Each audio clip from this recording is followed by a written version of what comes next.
Welcome to Breaking with Tradition, a new Catalyst podcast where we follow in the footsteps of our founder, Felice Schwartz, and sit down with change-making leaders and professionals accelerating diversity, equity, and inclusion in today's global workplace. Today, we're recording at the 2024 Catalyst Awards, the premier diversity, equity, and inclusion conference in New York City. We're your hosts, Victoria Kuketz, Director of Supporter Success in Canada, and Lucy Kallin, Executive Director of EMEA at Catalyst.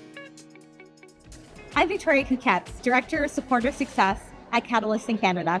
Hi, and I'm Lucy Kallin. I'm the Executive Director for EMEA for Catalyst.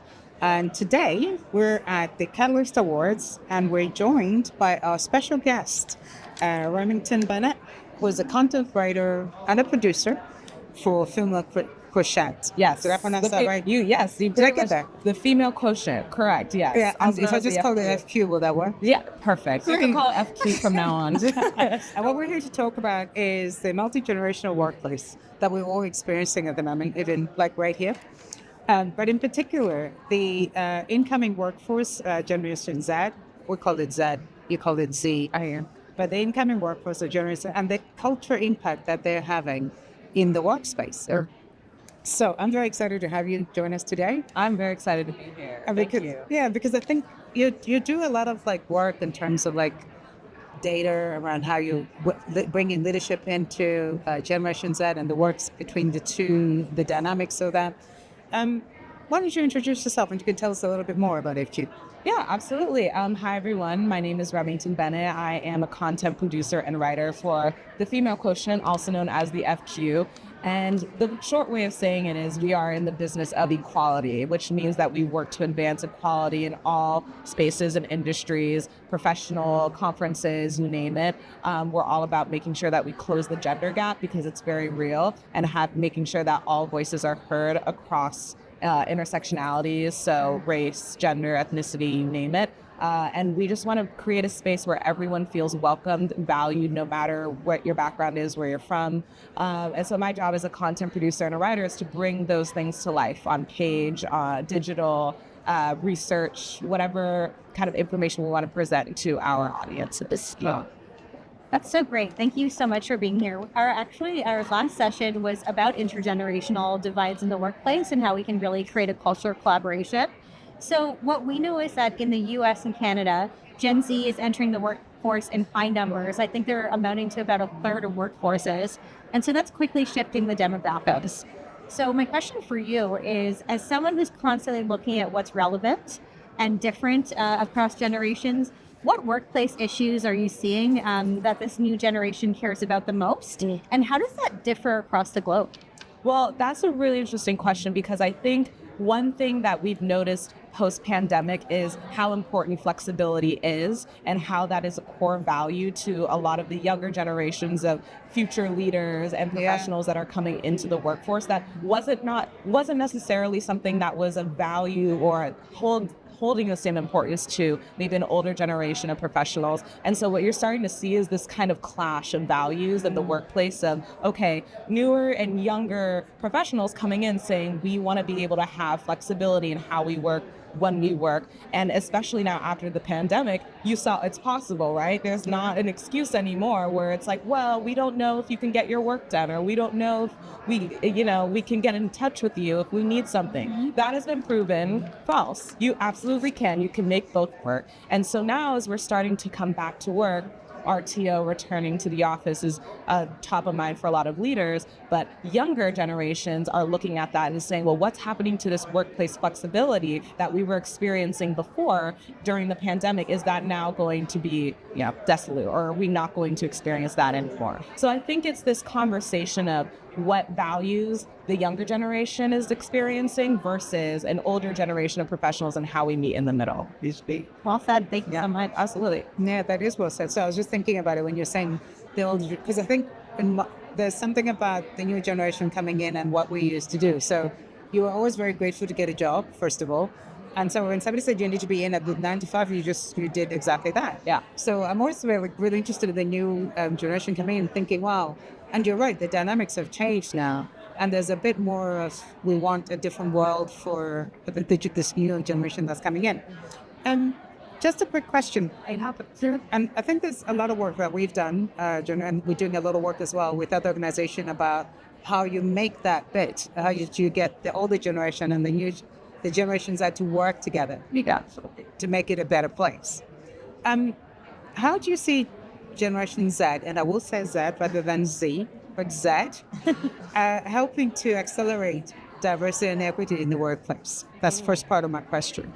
And then I guess the second part is how to ensure that the other generation, I guess my generation, don't feel left out during that process. Yes, I think that's key, because the whole point of any sort of intergenerational workplace working is making sure that both sides, all sides, everyone is in agreement with what is going on. We don't want anyone to feel excluded in the evolving workspace. So I would say that with the younger generation, Gen Z in my case, because that's what we say here, that's what I'm saying in America, but Gen Z, Gen Z for some, it's inevitable. Diversity and inclusion is inevitable. It's something that is very much a focus when you go into social media, when you go to, when you're trying to, relate to that audience. You're going to see different people of different colors and races and ages and backgrounds. It's what works now. That's what people want to see of that age group. And so when you're coming into a workspace and you're not feeling like you're represented, that Gen Zs are not going to want to work there, because when they're operating in a space where they are looking for people that think like them, look like them, they can relate to, and they can absolutely feel like they have potential to grow because they're people who they can relate to, they're not going to want to stay in a space that doesn't offer that. And I think as far as an older generation of work folks wanting to actually feel like they are heard in terms of what their values are, I think there needs to be more opportunities for mentorship for the two to come together, because what tends to happen is we have one group of professionals, younger generation, kind of siloed in their own world, and then we have an older generation of professionals who are often leaders, executives, C-suite, whatever, siloed into their own little worlds. Often there's no communication between the two. And so what I think needs to happen is a lot more conversation, a lot more intimate exchange, and mutual discussion of what we can do moving forward, and just respecting each person's opinion, So I think that's what needs to happen moving forward. I love that. And actually on the panel we were listening to earlier, we actually talked about the formative experiences that really shape each generation. So one panelist was actually talking about the moon landing being a formative experience. Another panelist was talking about the pandemic obviously being formative for Gen Z. And so I'm wondering what you think about, how can we really create that connective tissue in terms of how people are understood and have a sense of belonging in the workplace? And specifically, how would you kind of zone in on what women really need across generations? Yes. So I love how in that example, it was referred to major life moments that we use as references to what, our major markers in our own transformational journeys. But it's so unique because when you look and you zone in even closer to our own personal lives, you'll find that we often go through the same things in different ways. It's like, yes, the moon landing was crucial and something that we, maybe a certain generation remembers like it was yesterday. And then the pandemic was something that, Gen Z remembers like it was yesterday because it impacted, their college life and their high school life and how they manage the workplace now. But if you actually think about, what you were doing during those times, were you going through some sort of relationship drama? Was your family in disarray? Were you having some sort of health concerns? Those things are universal. And even though it can be very uniquely to the person, we all go through those types of things. And so when we connect with each other, let's look for what's similar about your life that's similar about my life. Even though we exist in different times, how can I relate to you in a way that every human can? It's like we all have lives outside of work, right? We all have families, we all have friend circles, we all have passions, right? Why don't we talk more about those things that we can relate to with each other versus things that feel distant to one group versus another? And that goes down to women too, right? Women, at the end of the day, we are women. No matter what our backgrounds are, no matter where we come from, there are very distinct things that we have to go through that men don't have to go through. And we can, at the end of the day, relate to having, hot flashes at work maybe, or having some sort of reproductive issues, or not being able to see your kids off, or not feeling like you have enough time in the day, or not feeling like your voice is heard. All of those things are things that women have to specifically go through that men may not have the same experience going through. So when we talk about those topics, that's how we can close that gap, because then it starts to feel like I can relate to you regardless of your age, and you see me for who I am. So powerful. Yeah, that is. It's just, I think that's fantastic. Yeah. You're totally right. I think one of the things you said, actually, you were saying about bringing the generations together, maybe through mentoring programs. And we hear that some organizations, for instance, will do like what they call reversal mentoring. So if you're bringing women back into the workplace and they're filling the gap because they've been out of the workplace for a long time, they'll probably put them with some, and they feel that the digital, maybe they don't have the digital knowledge. Yeah, that's what they need to get. And they'll do like that kind of reverse mentoring, which I love. So it was interesting when you were saying about like bringing the two together, so they work together. Mentorship works both ways. It's does, not necessarily, old teaching the young. Young teaches the old as well. Absolutely. It's important. Yeah. I have my iPhone. My niece knows more about how it works than I do. Exactly. I know a few things, and she knows a whole bunch of others. But I guess my question is still around a bit about the closing the gap, if you will. So there's misconceptions that exist about Gen Z. See, I got that. Wow, good job. Sorry. You can still call it Gen Z if you want to. That shows your own diversity, right? Yes, it does. Three different countries, three different ways of saying that letter. Gen Z. Right. But there's misconceptions, if you will. And I think a lot of it comes from this feeling of the older generation having to almost like have earned their stripes as they're going through this, right? So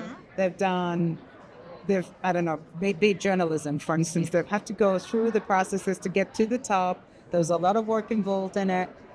So the misconceptions are around, well, Gen Z is entitled, they are lazy, and they ask for all these things, but they haven't earned their rights to ask for that. So how do we, as together, how do we work to make sure that we address those misconceptions? Yeah. Those misunderstandings, if you will, between the two. How do we close the gap together? Yes, I love that question. And I love how it's framed to close the gap, because that is an essential difference between the two, right? I would say that as far as the stereotypes that exist with Gen Z being quote unquote lazy, or not necessarily wanting to do work, or quiet quitting, those are all terms that were mostly linked to the Generation Z folks, right? And, some may say rightly so, and others may say, well, why is this an issue, right? Yeah. Gen Z is advocating for values and work-life balance that was never advocated before. And it was, certain things like the pandemic, but even before that started to wake people up in terms of, this is not healthy for me, and this is not, the way that I'm doing work right now is not the way that I see myself moving forward in this life, in terms of how I connect with people, in terms of how I ask, how are you doing, right? And I think one of the important things that Gen Z is realizing is that when you're in the workplace and you're grinding, right, and you're working really hard to earn those stripes, you miss out on really valuable lessons in life, which is connecting with one another, asking people how they're doing, feeling like, okay, I'm burnt out, this is not good, how does this reflect a deeper issue here? How can we make sure that as we progress in our careers, our company is doing so as well, and that way we can open this space for everyone to thrive, not just people who are all about the grind. So as far as the two relating to each other, I think it's all about reframing how we have these conversations, right? And leading with questions rather than assumptions. So instead of saying, oh, they're so lazy, Gen Z, they don't want to do anything. It's like, if you're referring to a specific individual, ask them, so I noticed that there was a little bit of a dip in performance here. I just want to understand what was going on. How are you feeling? What's happening in your life? And some people may not feel okay to disclose that information. That's their personal information, and that's okay too. But as a leader, it's your responsibility as a leader to say, I'm here to help move this team forward in any way or direction, and I need to figure out what's going on with my team first and foremost. I can't just assume that they don't want to be here, because if they didn't want to be here, then maybe they wouldn't be here, right? And that's trusting your employees. That's trusting the people that work for you. So instead of just assuming that they don't want to do anything, ask a question first, and then lead with empathy, lead with emotion, lead with vulnerability. That's effective for this new generation. So I think to your point, it's about leading with curiosity rather than judgment, right? Yes. I think that's so important.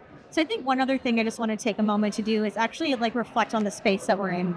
Because what I loved about what you said earlier about understanding that no matter what formative experience we have, we're all coming to it with sort of the same awe, excitement, and having the same kind of effects. So when I think about what that really means, it comes down to feeling safe, yes, feeling inspired, and then wanting to create and be productive and do something in the world. And so I actually am hoping we can just reflect on the space that we're building here today for a moment. So this is a space that I think people feel included, where women can thrive, where people can lead with curiosity. I'm just wondering, based on your experience here, how have you felt the environment to be the Catalyst has designed today? And what do you think we need to see more of in the world when it comes to intergenerational dialogue, collaboration, and safety? I will go back to my original point about diversity, which is huge. And that, personally, as a storyteller, has been something that's been incredibly important to me, because a story is the voices of many, right? Mm-hmm. And if you only have one type of person telling that story, then to the people reading or watching or looking at that story, they start to feel like their voice doesn't matter. And I feel like when you're in these spaces and you see people that look like you, and people include, may not look like you, but may look like somebody else, and you see this beautiful melting pot of faces and ideas and people who are just here to improve their lives and the lives around them, then that to me is what I think will start to create something moving forward that's all about inclusion, making sure we're fostering ideas from different spaces, but in the same place at the same time. So for me, I just have been I've just loved being around people who just feel like they want to change how we perceive what it means to have a voice, is what I would say. Yeah. Thank you for that. Yeah. There's so much to learn from just having that conversation, and I wish we had more time to talk about. Maybe we should have a part two. I think we should have a part two.